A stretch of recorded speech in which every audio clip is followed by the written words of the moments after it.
психический диспансер десе эле бир бүт эле жиндилер барат деп ойлошот да. Бул жерде деген ар түрдүүлөр бар да, мисалы үчүн отделениялар бар.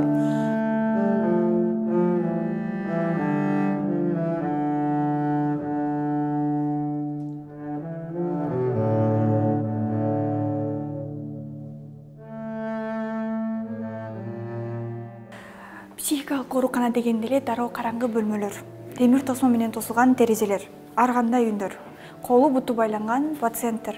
Дал ушул көрүнүш оюбузга келет. А негизи андай эмес. Алдыда чогуу көрөбүз.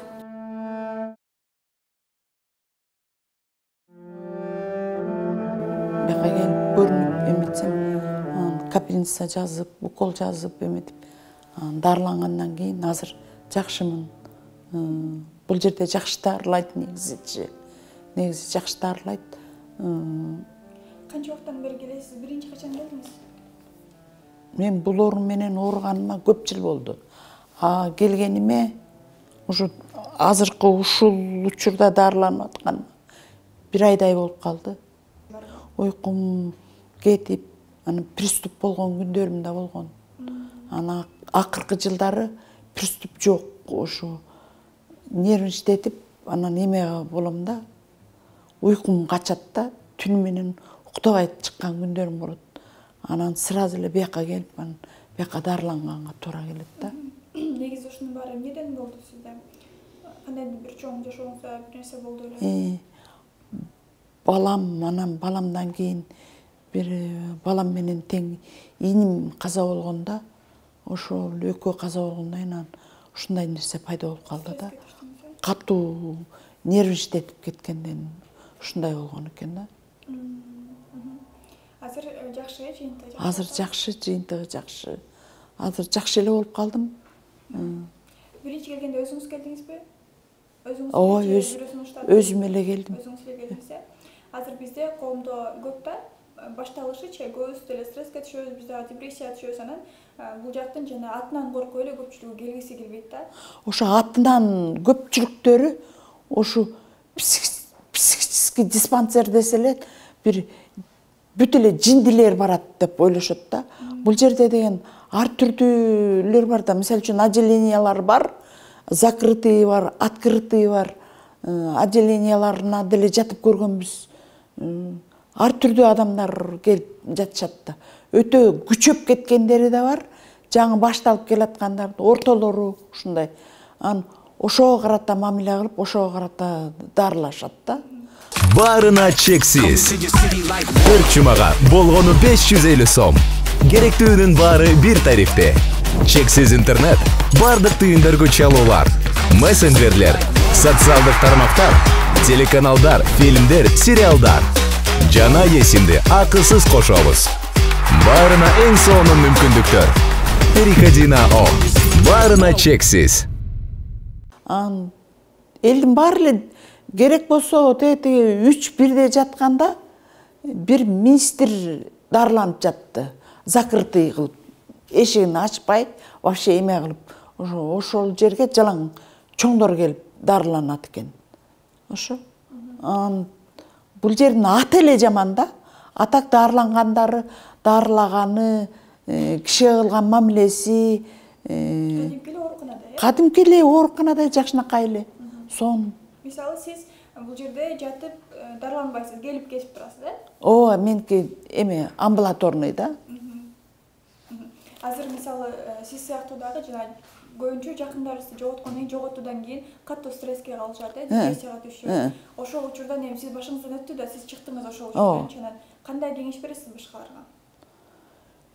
Өтө мындай алдырбаш керек экен да, өтө мындай алдырбай, катуу кайгырбаш керек экен да. Болору болду, боесу канды. Эми өлгөндүн артынан эч ким өлбөйт экен. Эч мындай катуу кайгырбаш керек экен да. Катуу кайгырганда ушундай оору пайда болот экен. Ооба, оорулардын көбү 90%, 95% жок, мен оору эмесмин деп айтат. Өзү оору канча катуу болуп көрүнүп турса дагы өзүн оору деп сезбейт да көбү. Анан мен оору эмесмин, мен келбейм, мен дары ичпейм деген оорулар көп. Аларды анда мындан жакшы тилге салып, анан кийин көндүрүш керек да дарыны. Эгер дары ичпесе анда укол менен беребиз. Ошондо анын өзүнө келип калышат. Каршылык көрсөтүп, айтканга көнбөй, сөзгө келбеген учурда? Эгерде каршылык көрсөтүп, же болбосо тегеректегилерге өзүнө коркунуч туудурса, көбүнчө тегеректегилерге, анда бизге скорый помощторго, тез жардамдарга 2 саатка чейин байлап койгонго закон уруксат берет, мыйзам уруксат берет. Бирок 2 саатка деле байланбайт алар. Бир көп болсо 10-15 мүнөт байланат, анан кийин укол сайып, дары ичирип койсо, өзүнө келип калат да, агрессиясы жок болуп калат. Ал эми жана тасмалардан көргөндөй электрошокерлер менен ушундай сыяктуу болду. Жок, бизде электрошокер, резиновый дубинка дегендер жок. Биз убактылуу гана кроватка байлап коебуз. Жана чын көргөндө бир врачка кол салуу болуп, ошол пациенттин колунан жабыркап казылганын билебиз. Ооба. Ошол учурдан кийин канчалык деңгээлде сиздердин коопсуздук каралды? Коопсуздук эч каралган жок. Мурдакыдай эле. Биз ошо за вредность деп коет, мындай коопсуз ишканаларда иштегенибиз үчүн айлыкка 50% кошулат. Болгону ошо. Мурда союз учурунда бизде санитарлар иштечү эле, спортсмендер, чоң-чоң балдар келип иштечү эле. Айлыктын астыгынан алар бизге келбей калды азыр ишке. Азыр көп учурда аялдар, пенсионерлер кичинекей айлыкка келе бербейт экен да ишке. Санитарлар эле бар, ар бир отделениеде 1-2 дежурт этишет, алар дагы аял кишилер. Ошо аял кишилер көп экен, денсаулыгына кооптуу, бул дагы тобокелге салып. Конечно, бул кооптуу нерсе, анткени агрессия менен келет көп учурда. Катуу тегеректегилерге коркунуч туудурган оорулар көп келет бизге. Аларды ошо бал тилге салып, алдап, укол берип, дары берип, өзүнө келтиребиз. Ар кандай да эми акыл эси аз болуп, анан гиперактивность деп коет, көбүрөөк кыймыл аракети менен катуу, көп нерсени түшүнбөгөн балдарды келип лечение кылып кетишет. Мисалы үчүн мен эң биринчи дарыланган, эң биринчи ооруганда эс үчүмдү жоготуп, вообще эле эчтеке эс үчүмдү жоготуп, закрытыйга жаткам. Закрытыйда 3 ай кармайт экен. Анан эптеп-септеп атып, анан 1,5 айдай жатып, анан чыгам дедим, чыгам болду, мен жакшы болдум. Чыгам десем, чыгарбай атып, анан чыгарышты. Ошондон кийин дагы бир жолу дагы закрытыйга таптаза эле турам, анан закрытыйга жатыптырсың, сен закрытыйга жатасың деп туруп эле закрытыйга жаткырып салышты. Анан ошондон кийин эле анан буякты эме кылып, анан ушул жактан амбулаторный лечение кылып атам. Ошол закрытыйга жатканда, жабык жагында, жатканыңызда жаныңызда пациенттер да болду да башкача. Алар менен да сүйлөшүп атасызбы? Эми ал закрытыйга жатканда, закрытыйда дагы бөлүнөт экен да.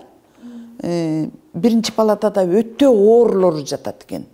Экинчи палатада кичине бир аз эмерээктери. 3-чү, 4-чү, 5-чи болуп бөлүнүп кетет экен.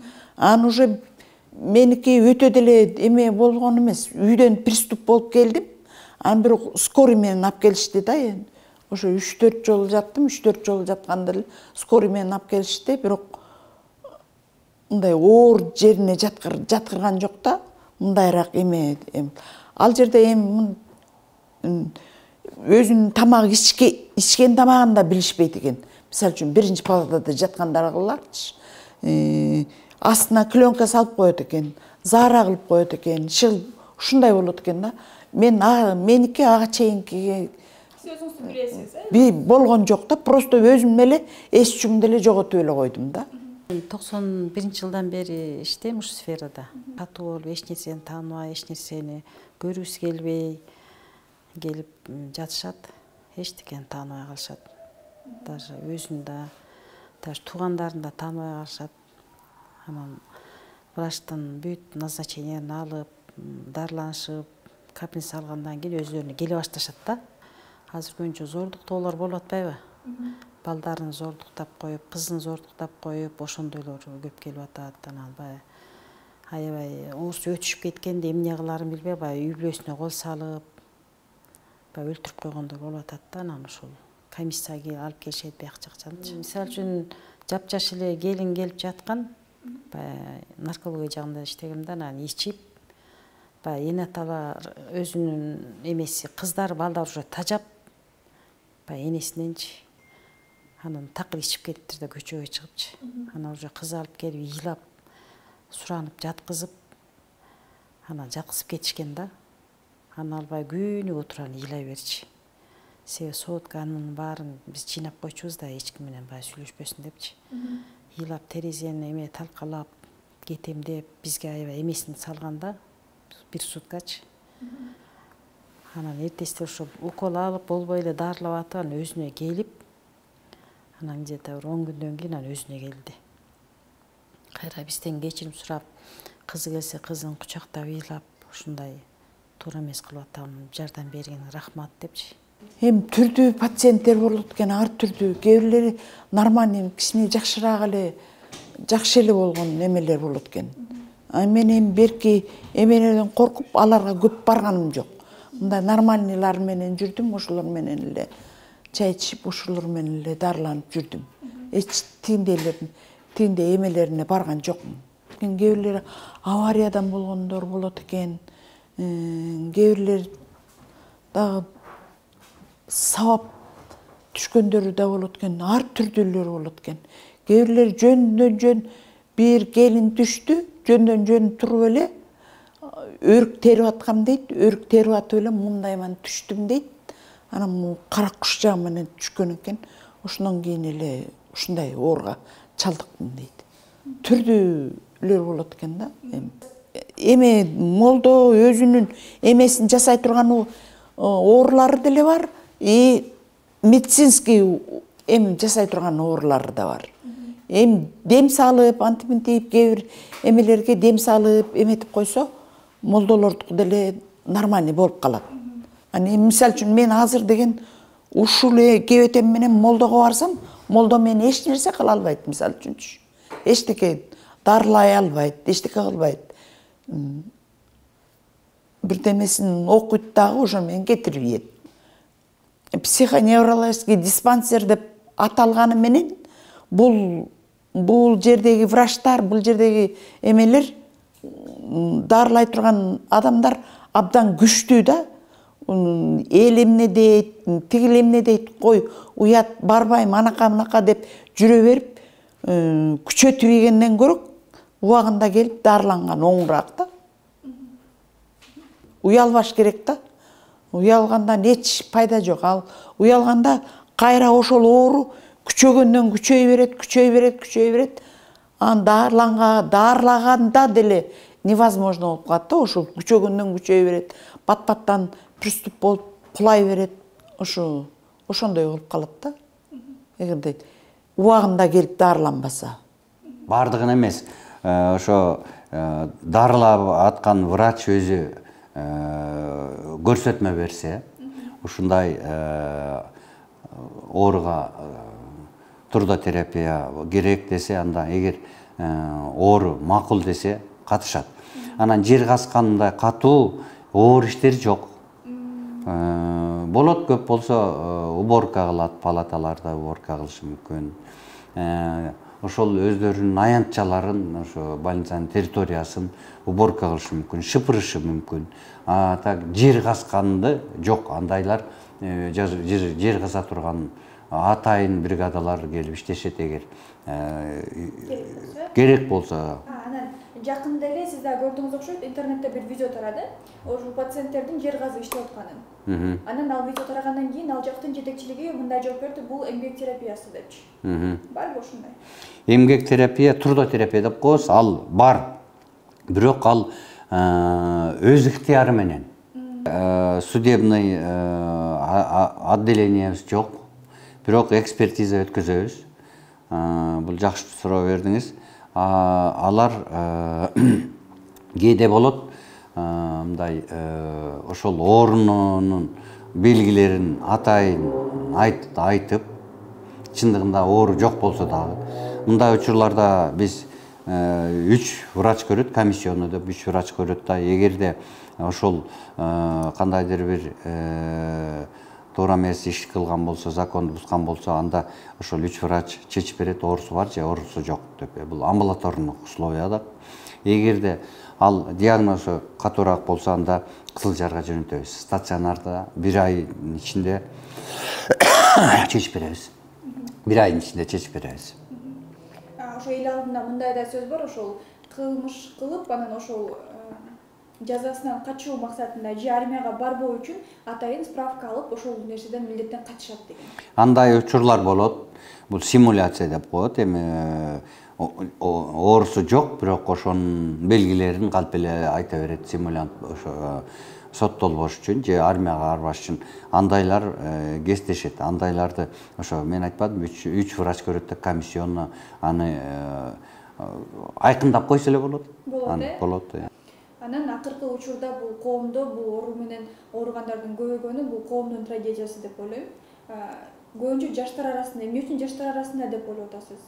Эмнелер көбүнчө себеп болот? Эми бул себеп менин оюмча азыркы экономический жагынан ишсиздик, безработица деп атпайбызбы, анан миграция деп атпайбызбы, эки жакка кеткендер көп болуп атат. Биякта карыган кишилер, балдар эле калып атат. Анан кийин ошо келечекке болгон үмүтү азайып калган. Ошон үчүн ушунун баардыгы чогулуп келип, анан кийин ушу ооруну пайда кылышы да мүмкүн. Ошо телефон соткадагы ар кандай маалыматтар, ошо маалыматтардагы терс таасирин тийгизет да. Ар кайсы тармактагы ар кандай информациялар, маалыматтар кээде бири-бирине каршы келген, кайсынысына ишенерин билбей турган маалыматтар берилет. Ал менин оюмча мурда Союз учурунда бүт бардыгын иреттеп, ылгап, анан берчи да.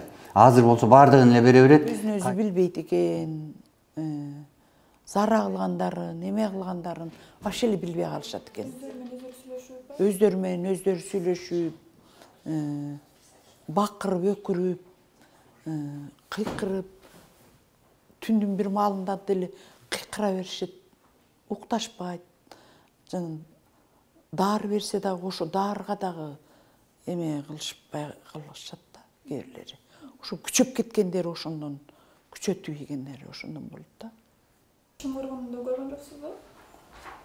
Чымгыргонго баргам. Баргансызбы? Ал жакта жаттыңызбы же мындай эле барып келип? Жаттыңызбы? Жаттым, бир 20 күндөй жаттым го. Бирок аябай жаман экен. Ужас, айнанайын. Ал жакта мындай күчтүү эле, күчтүү түрүндөгүлөр, оор түрүндөгүлөрбү? Өтө күчтүү эмелер жатат экен. Биз анда Бишкекке карачы эмеспиз да. Биз ошо Чопантадан албай койду, Чопантадан албай койгондон кийин поамдар ошо Чымгыргонго алып келгенге туура келди да. Чымгыргондо 20 күндөй жаттым. Жатып анан чыгып кеттим. Бирок аябай тяжелый, шунчалык эме адамдар жатышат экен аяктачы. Өтө коркунучтуу да иш кылыпчы. Ошо Чымгыргонго анан Малисайга көбүнчө ошо оор түрүндөгүлөр барат дейт да. Айла жок болуп калган эле. Айла жоктон барышат экен да. Айла жоктон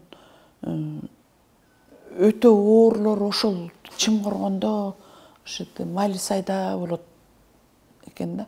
Өтө оор болот экен. Ол Чымгыргондун көзүн көрсөтпөсүн. Ужас болот экен, аябай коркунучтуу болот экен. Бирок ал жерде деле палата кылып бөлөт экен.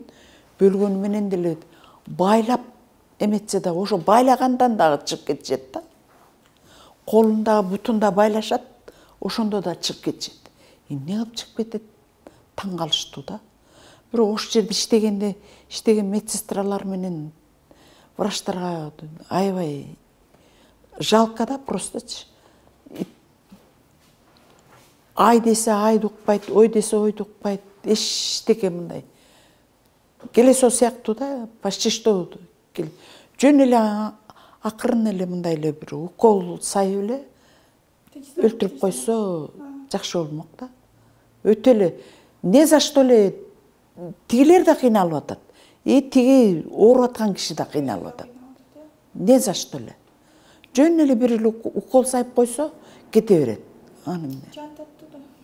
Ой. Өтө эле кыйналган жаман да болбойт да. Өтө кыйналган. Ал уже жакшы болуп кетеби, ошол мындан кийин эле же кайра дагы ошондой кайталанарбы? Ал эми адамдын өзүнүн эркинен да. Эгер ошол жерден өзүн кармап кой, балдарым үчүн уят болбойн, балдарым уят кылбайын деп эме кылып кетсе, айыгып кетет да. Ана баягы кичине стресс болсо эле, кичине эме болсо эле, баягы эме өзүн таштай бериши мүмкүн да. Мисалы үчүн эркектер билинбейт, бирок аялдарга жаман да. Себеби аялдар аябай эме болот да, назик болот да. Ана баягы ички дүйнөсү батсынып, баягы эркектер өзүнө келе албай, өзүн таштай беришет да. Кайра өйдө көтөрүлүш оор болуш керек буларгачы. Бирок балдары, үйүндөгү эмелер аябай кыйналышат экен. Кандай мындай бул жакка түшкөндөрдүн басымы бөлүк эркектер экенин байкашымчачы. Негизи бирок аялда күчтүүлөр. Аял. Мен кеңеш берет элем ушу адамдаргачы. Ушул жактын аты жаман деши элечи, баягы психиатрия деп эле коркушат да. Уяттанышып, намыстанышып, туугандар эмне дейт, тааныштар эмне дейт депчи. Бирок мен кеңеш берет элем, эчтекеге карабай, жаңы башталып келатканда эле оору ушул жакка келип, дарыланып, анан сразу мындай айыгып кетет. Эгер ооруну канчалык өткөзүп ийсе, ошончолук оор болуп калат.